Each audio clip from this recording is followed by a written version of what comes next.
அன்பானவர்களே, இந்த வீடியோவில் கடந்த 10ஆம் தேதி டெல்லியில் கார் வெடிப்பு சம்பவம் குறித்து பார்க்க இருக்கோம்.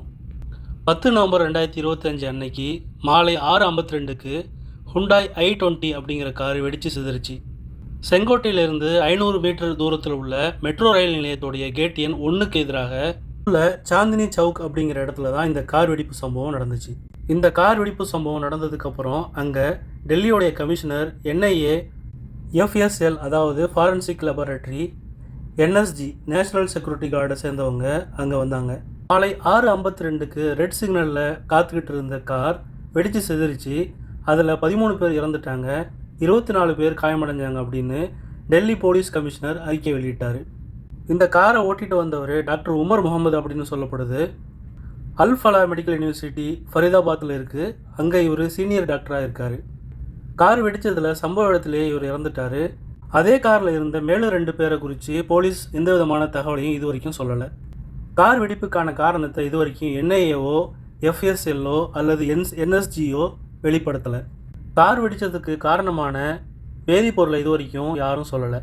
வெடிப்புக்கு காரணம் அம்மோனியம் நைட்ரேட் போன்ற வெடிபொருளா அல்லது TNTயா, TNTனா ட்ரை நைட்ரோட்டோலுவின் அல்லது RDX ரிசர்ச் டெவலப்மெண்ட் எக்ஸ்ப்ளோசிவா அப்படின்னு இது வரைக்கும் போலீஸோ, NSGஓ, NIAவோ சொல்லலை. ஆனால் காசுக்காக எதை வேணால் திங்கக்கூடிய மீடியாக்களும் கேவலமான பிறப்புகளை கொண்டவர்களும் இதை கார் குண்டுவெடிப்பு அப்படின்னு தான் பதிவு செய்கிறாங்க. குண்டுவெடிப்புக்கான எந்த விதமான ஆதாரம் இல்லாத போது இப்படி பகிரங்கமாக பொய் சொல்கிறது கேவலத்தோடைய உச்சமாக இருக்குது. இது ஒரு அறமற்ற செயலாகவும் இருக்குது. சரி, எதனால் வெடிச்சிச்சு அப்படின்னு பார்த்தோம்னா, அந்த i20ங்கிற கார் CNGயை பயன்படுத்தி இயக்கப்பட்டுருக்குது. அதாவது கம்ப்ரஸர்டு நேச்சுரல் கேஸ். அது வெடிப்பதற்கு சான்ஸ் குறைவாக இருந்தாலும் அது வெடித்தா இப்படியான ஒரு சேதத்தை தான் உண்டு பண்ணும் அப்படின்னு ஆராய்ச்சியாளர்கள் சொல்கிறாங்க. இதில் இன்னொரு விஷயம் என்னென்னா, கோயம்புத்தூர்லேயும் ஒரு கார் வெடிப்பு சம்பவம் நடந்துச்சு. டெல்லியில் கார் வெடித்ததால் 13 பேருக்கு மேலே இறந்து போனாங்க, 24 பேருக்கு மேலே காயமுட்டுறாங்க. ஆனால் கோயம்புத்தூரில் கார் வெடித்ததுக்கப்புறம் அங்கே பக்கத்தில் இருந்த ஒரு கட்டிடத்தில் உள்ள ஓடு கூட ஒன்றும் ஆகலை. இதிலேருந்து வேற எங்கேயோ அந்த காரை எரித்து உருக்குலைச்சி சம்பவ இடத்துக்கு கொண்டு வந்து போட்டிருக்காங்க அப்படின்னு தெரிய வருது. இந்த டெல்லி சம்பவத்துக்கு அப்புறம் 3 பேரை கைது பண்ணியிருக்காங்க. அது ஃபரிதாபாத்தில் உள்ள ஷாஹின் ஷாஹித் அப்படிங்கிற ஒரு பெண் மருத்துவர். அவருடைய காரில் AK-47, AK-47 இருந்துச்சு அப்படின்னும், முசம்மில் மற்றும் அதில் அப்படிங்கிற 2 பேரையும் கைது பண்ணியிருக்கிறாங்க. இந்த முசம்மில் மற்றும் அதில் அப்படிங்கிறவருடைய வீட்டில் இருந்து கிட்டத்தட்ட 2900 கிலோ அளவுக்கான ammonium nitrate, potassium nitrate, sulphur போன்ற வேதிப்பொருட்களை கண்டெடுத்திருக்காங்க.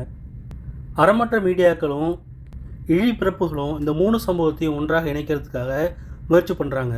அதாவது ஷாஹின் ஷஹீத் அப்படிங்கிற லேடி டாக்டர் கிட்ட கிடைச்ச AK-47ஐயும், முசம்மில் ஆதில் அவங்க 2 பேர்கிட்ட கிடைச்ச 2900 கிலோ அளவுக்கான அம்மோனியம் நைட்ரேட் அப்படிங்கிற வேதிப்பொருளையும், கார் வெடித்ததுக்கான சம்பவத்தையும் 3ஐயும் இணைக்கிறதுக்காக பல முயற்சிகளை பண்ணுறாங்க. ஆனால் அதற்கான இணைப்பு லிங்க் கிடைக்க மாட்டேங்குது. இதை நான் சொல்லலை, சன் டிவியில் ஒரு விவாதத்தில் முன்னாள் இராணுவ அதிகாரியான கர்னல் கணேசன் அவங்க சொல்லியிருக்காங்க. இந்த சூழ்நிலையில் தான் 7 கேள்விகளை அல்லது 7 சந்தேகங்களை எழுப்பி டைம்ஸ் ஆஃப் இந்தியா ஒரு கட்டுரை எழுதியிருக்குது. முதல் கேள்வி அல்லது முதல் சந்தேகம் என்ன அப்படின்னா, சாலையில் பள்ளம் ஏற்படலை, ஆணி ஒயர் பயன்படுத்தப்படலை. பொதுவாக அம்மோனியம் நைட்ரேட்டோ, TNTயோ அல்லது RDXஓ பயன்படுத்தி இருந்தால் அந்தந்த வெடிபொருளுக்கு தகுந்தால் போல சாலையில் பள்ளம் ஏற்படும். அல்லது இது ஒரு தீவிரவாத தாக்குதலாக இருந்தால் ஆணி ஒயர்லாம் பயன்படுத்தியிருப்பாங்க. அப்படி எதுவுமே பயன்படுத்தப்படலை. ரெண்டாவதாக, எந்த விதமான சர்க்கியூட்டையும் அல்லது டிட்டோனேட்டரையும் அங்கே கண்டறியலை. டிட்டோனேட்டர் அப்படின்னா பாம் பிளாஸ்ட்டுக்கு இனிஷியேட் பண்ணக்கூடிய ஒரு விஷயம் தான் டிட்டோனேட்டர். மூன்றாவதாக, காரில் 3 பேர் இருந்தாங்க, 3 பேரும் இறந்துட்டாங்க. ஒருத்தர் டாக்டர் உமர் முகமது அப்படின்னு சொல்லப்படுது. இன்னும் 2 பேர் யார் அப்படின்னு இது வரைக்கும் மீடியாவோ அல்லது NIAவோ சொல்லலை. நான்காவதாக, செங்கோட்டைக்கு மிக மிக நெருக்கத்தில், அதாவது 500 மீட்டர் தூரத்தில் உள்ள சாந்தினி சவுக் அப்படிங்கிற இடத்துக்கு ஒரு கார் வந்திருக்கு அப்படின்னா அதை ஏன் சரியாக பரிசோதனை செய்யலை. அஞ்சாவதாக, முதல்ல இதை CNG வெடிப்புன்னு நினச்சாங்க, அப்புறம் எந்த ஒரு தடையுமும் கிடைக்கல. ஆனாலும் என்ன காரணம் அப்படின்னு இது வரைக்கும் NIAவோ, ஃபாரன்சிக் லேபரட்டரியோ அல்லது NSGஓ சொல்லலை. ஆறாவதாக, இந்த கார் 4 தடவை வாங்கி விற்கப்பட்டிருக்கு, அதற்கான எல்லா ஆவணங்களும் இருக்குது. அப்படி இருக்கக்கூடிய சூழ்நிலையில் தீவிரவாத தாக்குதலுக்கு இந்த காரை பயன்படுத்தியிருக்க முடியாது. அப்படி பார்க்குறப்ப இது தீவிரவாத தாக்குதல் இல்லை, இது சாதாரண விபத்து தான் அப்படிங்கிறது தெரிய வருது. ஏழாவதாக, சம்பவ இடத்துக்கு உடனே FSL forensic science laboratory, NSG national security guard, NIA national investigation agency 3மே வந்தும் கூட அது என்ன விதமான வெடிகுண்டு அல்லது வெடிபொருள் பயன்படுத்தப்பட்டுச்சு அப்படின்னு இது வரைக்கும் கிட்டத்தட்ட சம்பவம் நடந்த 5 நாளுக்கு மேலாகியும் சொல்லப்படலை. ஆனால் அதுக்குள்ளே மீடியாவும் சங்கியினர்களும் ஜெய்ஷ்-இ முகமது கூட தொடர்பை ஏற்படுத்தி பொய் பிரச்சாரத்தையும் வெறுப்பு பிரச்சாரத்தையும் சோசியல் மீடியாக்களில் பரப்பிட்டு இருக்காங்க. ஏற்கனவே புல்வாமா தாக்குதலில் ஏற்பட்ட சந்தேகங்களை இது வரைக்கும் அரசு நிவர்த்தி செய்யலை. அதுக்கப்புறம் நடந்த பெஹல்காம் தாக்குதல்லையும் என்ன நடந்துச்சு, யார் காரணம் அப்படிங்கிறதையும் இது வரைக்கும் விளக்கலை. இந்த சூழ்நிலையில் தான் இந்த 3வது ஒரு சம்பவம் டெல்லியில் நடந்திருக்கு. அதற்கான விடையையும் அரசு இது வரைக்கும் தெளிவுபடுத்தலை.